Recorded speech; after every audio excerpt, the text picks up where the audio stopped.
मंच पर उपस्थित परम पूज्य सरसंचालक जी, आदरणीय मोहन भागवत जी, अंडमान निकोबार द्वीप समूह के सम्मान्य उपराज्यपाल एडमिरल देवेंद्र कुमार जोशी जी, पद्मश्री पंडित हृदयनाथ मंगेशकर जी, जिनका इस कार्यक्रम में बहुत बड़ा योगदान रहा है, महाराष्ट्र सरकार के संस्कृति और सूचना प्रौद्योगिकी मंत्री श्री आशीष शेलार जी, आज के कार्यक्रम के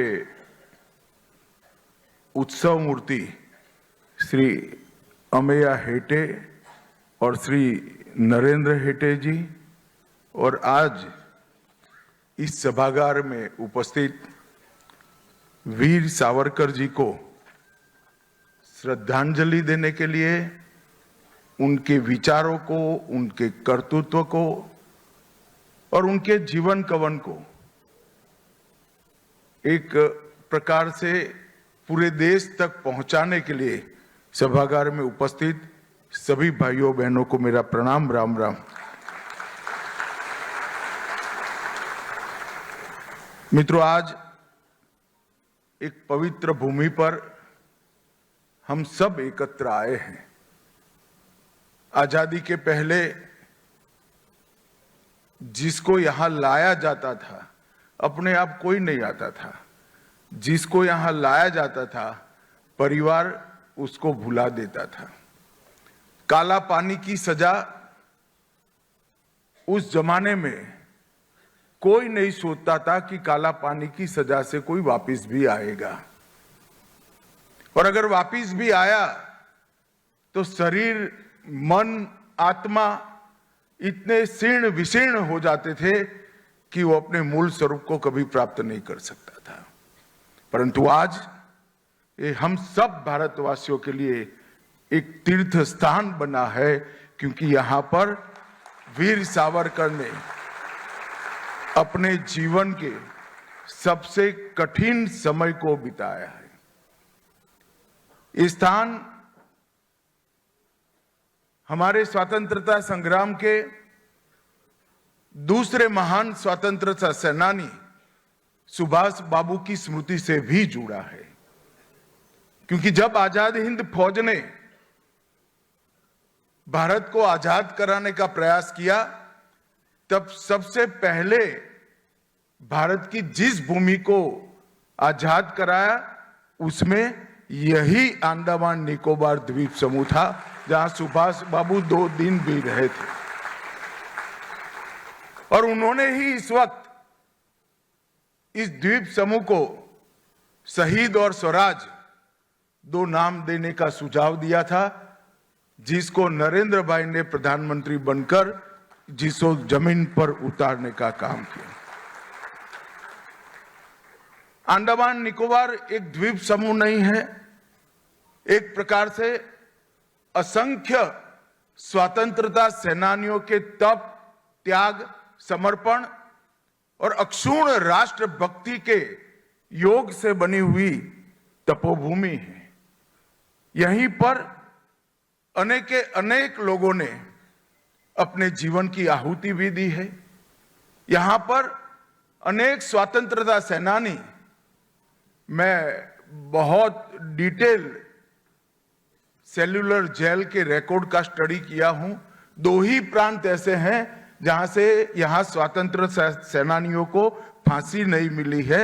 समग्र भारत से, हर प्रांत से कोई ना कोई इसको यहां पर फांसी के फंदे पर लटकाया गया। ये तपोभूमि है। और मित्रों, आज बहुत बड़ा अवसर है कि यही तपोभूमि पर वीर सावरकर की आदमकद प्रतिमा का लोकार्पण हुआ, और लोकार्पण सावरकर जी के विचारधारा को एक प्रकार से सही मायने में आगे बढ़ाने का काम जो संगठन कर रहा है, इसके सरसंघचालक पूजनीय मोहन जी के हाथों से हुआ है। ये भूमि भी पवित्र है, वीर सावरकर की स्मृति भी पवित्र है और मोहन जी के हाथ से इस प्रतिमा का अनावरण और सोने में सुहागा की तरह इसको चिरस्मरणीय बनाता है। मित्रों, आज जो प्रतिमा लगी है वो सालों तक वीर सावरकर जी के बलिदान, संकल्प और भारत माता के प्रति अखंड समर्पण का एक प्रकार से प्रतीक रहने वाली है। ये प्रतिमा कई दशकों तक आने वाली पीढ़ियों को सावरकर जी के जीवन से प्रेरणा लेने का संदेश देगी। ये वीर सावरकर ने करे हुए आह्वान को हमारे युवाओं को आत्मसात करने के लिए एक बहुत बड़ा स्थान बनने वाला है। वीर सावरकर का साहस का संदेश, मातृभूमि के प्रति कर्तव्य परायणता का संदेश, दृढ़ता का उनका गुण और राष्ट्रीय एकात्मता और सुरक्षा और समृद्ध राष्ट्र की कल्पना को युवाओं को सौंपने का एक बहुत बड़ा स्थान बनेगा। सावरकर जी का एक वाक्य मेरे जैसे कई सावरकर जी के अनुयायियों के लिए बहुत महत्वपूर्ण है। वीरता ये भय का अभाव नहीं है, वीरता भय ऊपर प्राप्त की हुई विजय है। जो भय को नहीं जानते हैं वो हमेशा से वीर होते हैं, परंतु सच्चे वीर ये होते हैं जो भय को जानते हैं और परास्त करने का साहस रखते हैं, वो ही वीर है।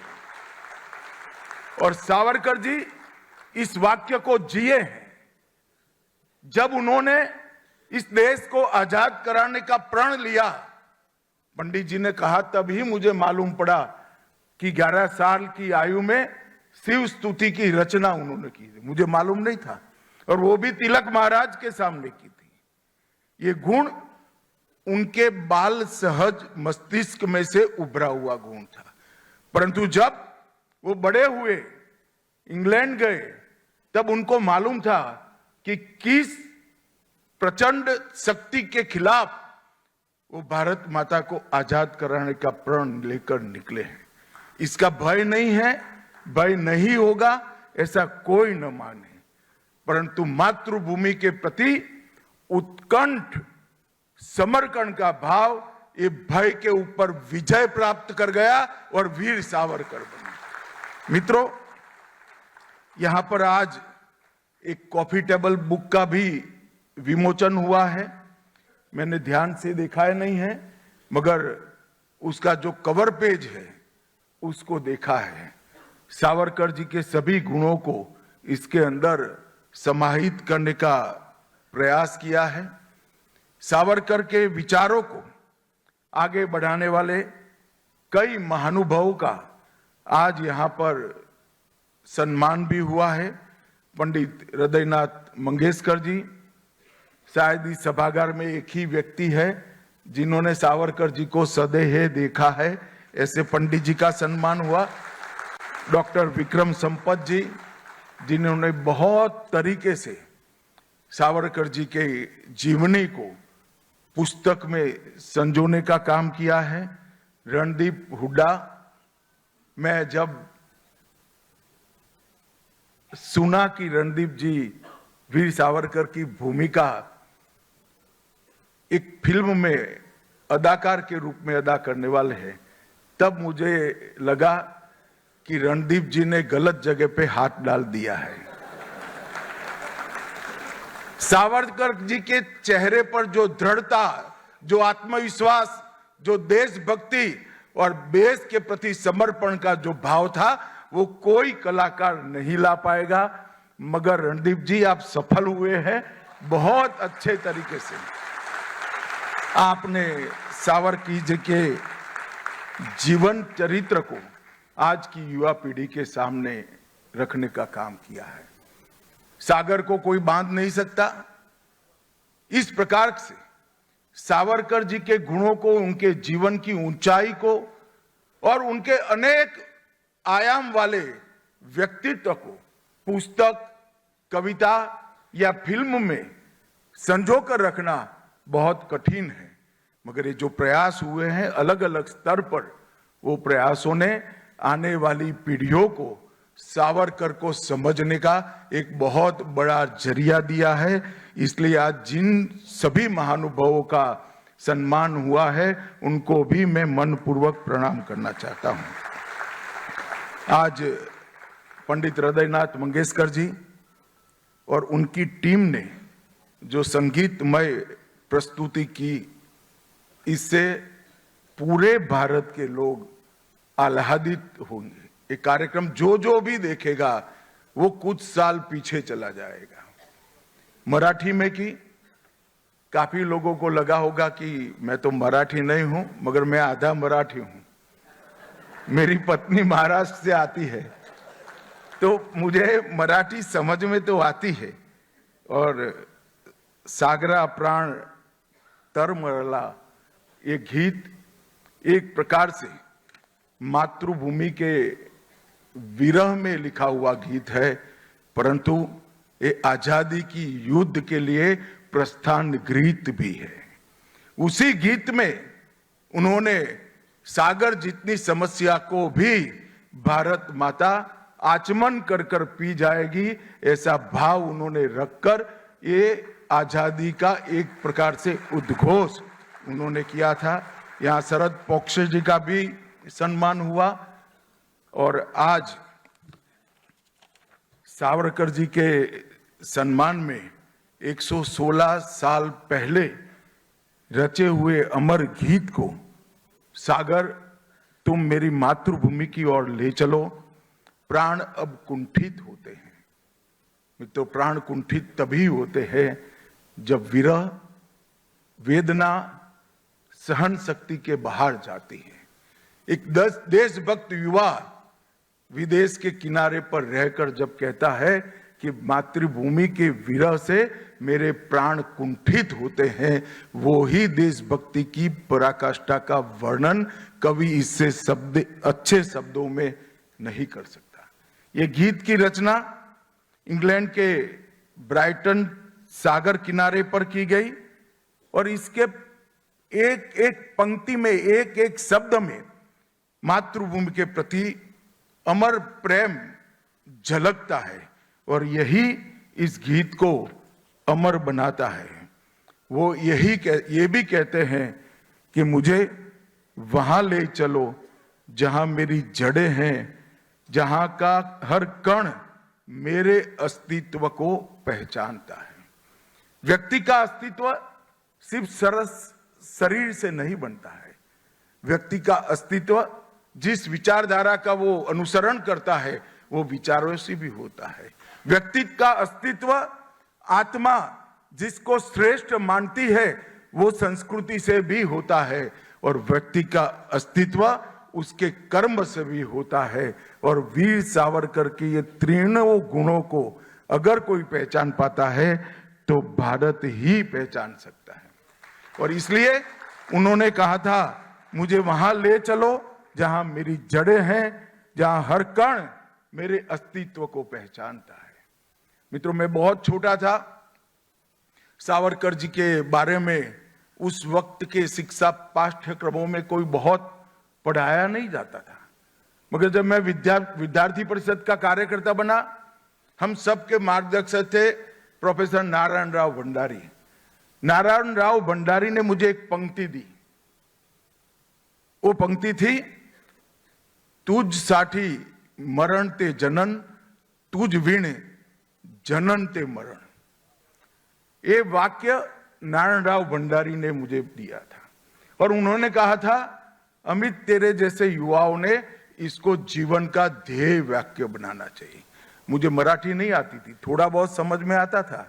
मैंने भंडारी जी को कहा कि भंडारी जी, ये वाक्य किसके द्वारा बोला गया और उसका भावार्थ क्या है?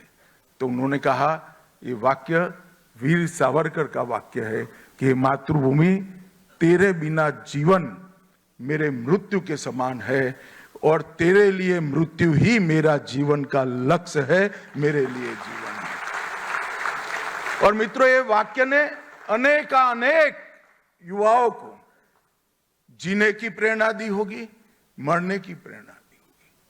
मैं आज इस मंच के माध्यम से देश के युवाओं को भी कहना चाहता हूं, एक समय था जब देश के लिए मरने की जरूरत थी, देश के लिए शहीद होने की जरूरत थी।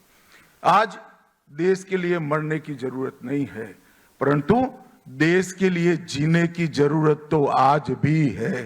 तभी जाकर सावरकर की कल्पना का भारत हम बना सकते हैं।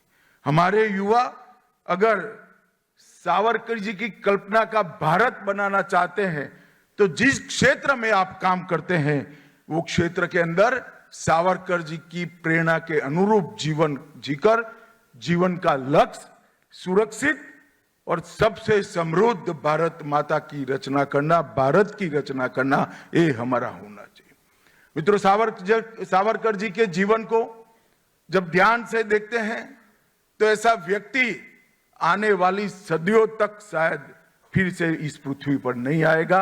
इतना महान व्यक्तित्व, वो राइटर भी थे, वो फाइटर भी थे, वो जन्मजात देशभक्त थे, एक आर्ष दृष्टा भी थे, एक बहुत बड़े समाज सुधारक भी थे, एक बहुत बड़े कवि और लेखक भी थे।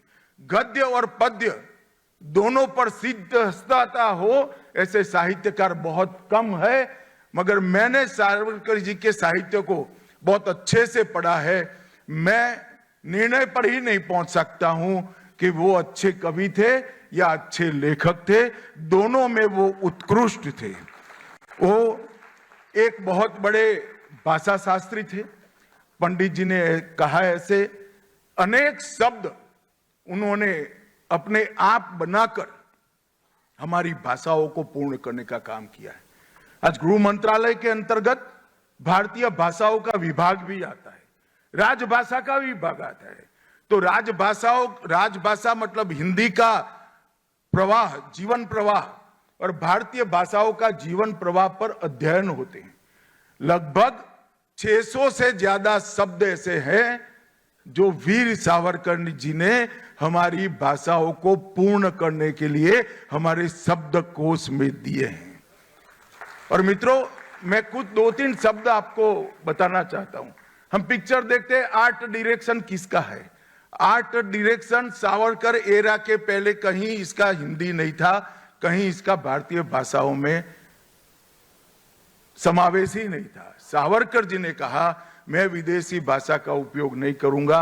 उन्होंने आर्ट डायरेक्शन को कला निर्देशन कर कर एक नए शब्द की रचना की। डायरेक्टर की जगह निर्देशक, ऐसे कई ऐसे शब्द हैं जो सावरकर जी की पेन से निकले, या तो उन्होंने शोधे या सृजन किया, परंतु उसको सामान्य बोलचाल में लाने का काम किया। मित्रों, एक हिंदुत्व के प्रति दृढ़ श्रद्धा रखने वाला एक जीवन था, जो आधुनिक भी था और परंपराओं को भी साथ में लेकर इसका वहन करने वाला भी था। वीर सावरकर जी ने अस्पृश्यता को निवारण के लिए जो योगदान दिया है, इस देश ने इसके लिए कभी सावरकर जी का सम्मान नहीं किया। सावरकर जी ने हिंदू समाज की सारी कुरीतियों के खिलाफ उस वक्त संघर्ष करने का काम किया और उसको समाज का विरोध झेलते हुए भी आगे बढ़े। एक क्रूस क्राय शरीर के अंदर कितनी प्रचंड दैदीप्यमान आत्मा बसती थी, कितना दृढ़ निश्चयी और देशभक्त व्यक्ति इसके अंदर जीवन जीता था। उसका अंतिम शिखर तब आया जब वो बीमार हो गए थे। बीमार होने के बाद आज के जमाने में हम लोग देखते हैं, हम सब करते हैं, अपने परिजनों को बचाने के लिए वेंटिलेटर रखते हैं, नाना प्रकार के प्रयास करते हैं। उन्होंने कहा कि एक क्रूस का शरीर अब भारत माता के कोई काम का नहीं है।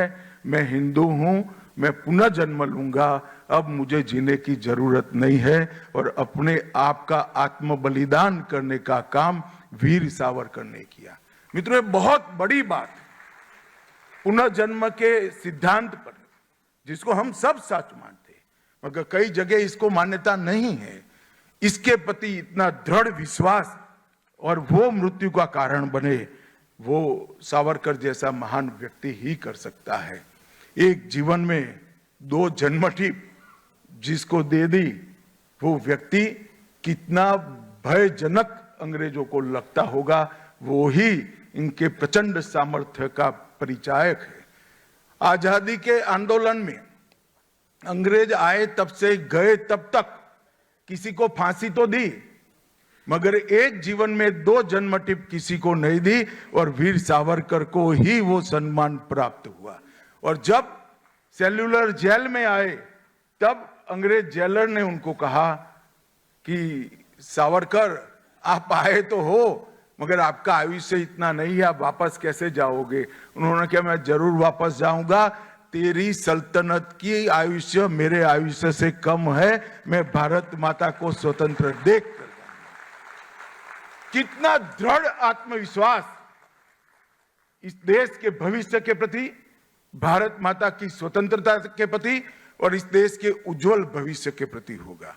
और मित्रों, आज मैं मानता हूं कि हम एक ऐसी भूमि पर बैठे हैं जहां भारतीय सशस्त्र क्रांति की नींव डालने वाले वीर सावरकर की भी ये भूमि पावन की है, और उसका सर्वोच्च शिखर सुभाष बाबू थे, वो भी यहां अपने कदम रखे हैं।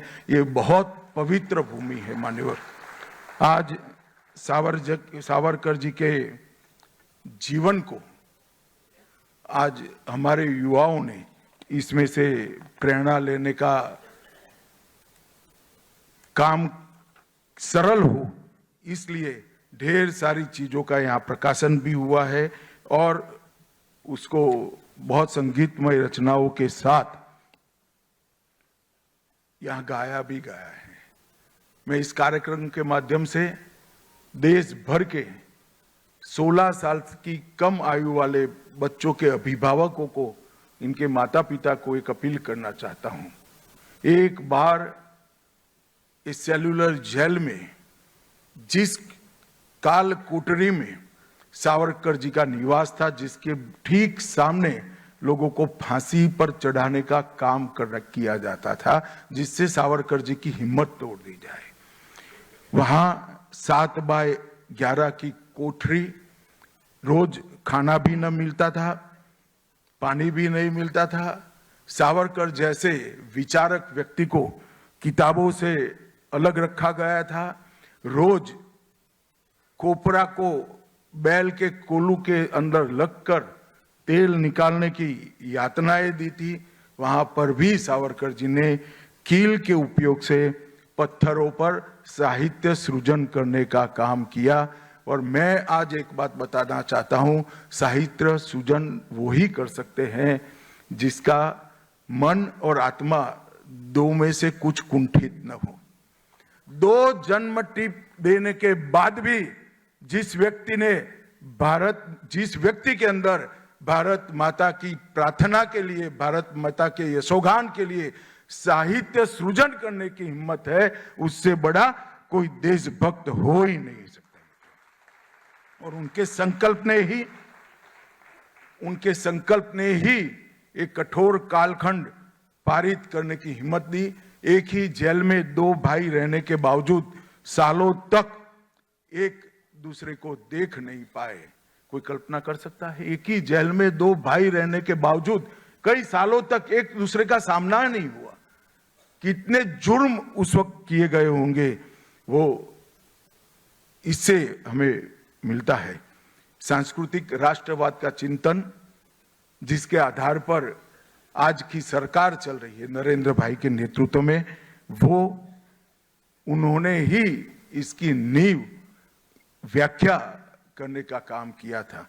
मित्रों, ऐसी सामूहिक पहचान जो भारतीय उप महाद्वीप के सांस्कृतिक मूल्यों, परंपराओं और इतिहास से उपजती है, इसको कई लोगों ने आगे बढ़ाने का काम किया। उसमें से सबसे प्रखर इसके उपासक वीर सावरकर थे। अंग्रेजों ने शिक्षा के माध्यम से हमारे देश पर हमेशा के लिए गुलामी का बोझ और गुलामी की मानसिकता थोपने का प्रयास किया था। इसीलिए 1857 के स्वातंत्र संग्राम को इन्होंने विप्लव का नाम दिया था। वीर सावरकर अकेले ऐसे व्यक्ति थे जिन्होंने सन 57 के स्वतंत्रता संग्राम को विप्लव की जगह स्वतंत्र संग्राम का नामाभिधन कर देश की सच्ची स्पिरिट को आगे बढ़ाया। और 1857 प्रथम स्वतंत्रता समर, ये पुस्तक देश के सभी पुस्तकों में एकमात्र पुस्तक ऐसी है जो प्रकाशित होने के पहले ही अंग्रेजों ने इसको बैन कर दी थी। कोई पुस्तक प्रकाशित भी नहीं हुई है, उसको प्रकाशित होने के पहले बैन करने का काम अंग्रेजों ने किया था। उस पर प्रतिबंध लगा दिया था। इसको छापना, पढ़ना, बांटना, सभी चीजों पर प्रतिबंध था। क्यों था? क्योंकि उसका टाइटल ही ऐसा था कि 1857 में जो हुआ था वो अंग्रेजों के प्रति विप्लव नहीं है, हमारा स्वातंत्र का अधिकार है। और इसके लिए अनेक हुतात्माओं ने जो बलिदान दिया वो पहला स्वतंत्र समर था। और रूढ़ियों के लिए भी उन्होंने बहुत सारे प्रयास किए कि हमारा देश रूढ़ियों से ऊपर उठे, रूढ़ियों को त्यागे। मित्रों, आज हम आजाद हुए हैं, लंबी यात्रा कर देश आज यहां पर पहुंचा है। नरेंद्र भाई के नेतृत्व में एक सरकार बनी है जो लगभग 12 साल से काम कर रही है। और जब देश के आजादी के 75 साल हुए तब नरेंद्र भाई ने एक आह्वान किया, देश के प्रधानमंत्री ने आह्वान किया है कि पंच प्रण के आधार पर हमारे देश की जनता ने हमारी शताब्दी तक, आजादी की शताब्दी तक जाना चाहिए। पंच प्रण में एक प्रण है गुलामी के कालखंड की सभी स्मृतियों को समाप्त कर नए विश्वास के साथ देश आगे बढ़े। और 15 अगस्त 2047 को एक ऐसे महान भारत की हम सब मिलकर रचना करें जो महान भारत समग्र विश्व के अंदर हर क्षेत्र में नंबर 1 पर हो। और मुझे पूरा विश्वास है आज ये आह्वान 140 करोड़ लोगों का संकल्प बना है। और एक व्यक्ति जब एक कदम चलता है तो एक कदम आगे बढ़ते हैं, परंतु एक ही दिशा में 140 करोड़ लोग आगे बढ़ते हैं तो हम 140 करोड़ कदम आगे बढ़ते हैं। यही बात महान भारत की रचना करेगी। भारत समृद्ध भी होगा, भारत सुरक्षित भी होगा, भारत संस्कृत भी होगा और भारत शिक्षित भी होगा। भारत का स्वास्थ्य, हर जन का स्वास्थ्य हम बहुत अच्छे तरीके से मैनेज कर पाएंगे।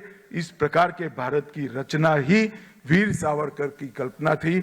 मैं आज यहां से एक जन्मजात देशभक्त, एक मूर्धन्य साहित्यकार और दृढ़ता के धनी, वीरता के धनी सावरकर जी को मन पूर्वक प्रणाम कर श्रद्धांजलि देना चाहता हूं। मित्रों, पद्मश्री, पद्म विभूषण, सभी प्रकार के अलंकरण जो मिलते हैं वो सरकारें देती है। वीर सावरकर को वीर की उपमा कोई सरकार ने नहीं दी है, देश के जन जन ने देने का काम किया। यही इनकी स्वीकृति बताता है। आज पूजनीय मोहन जी के उपस्थिति में इनकी अमर कृतियों का संगीतमय नए सुरों में पंडित जी ने हम सबको सुनने का मौका दिया।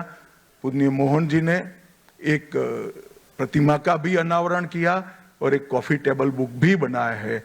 मैं आशा करता हूं कि सावरकर का विचार विशेषकर हमारे किशोरों में, युवाओं में और बच्चों में सभी अभिभावक इसको आरोपित करें, इससे संस्कृत करें। यही अभ्यर्थना के साथ मेरी वाणी को विराम देता हूं। वंदे मातरम।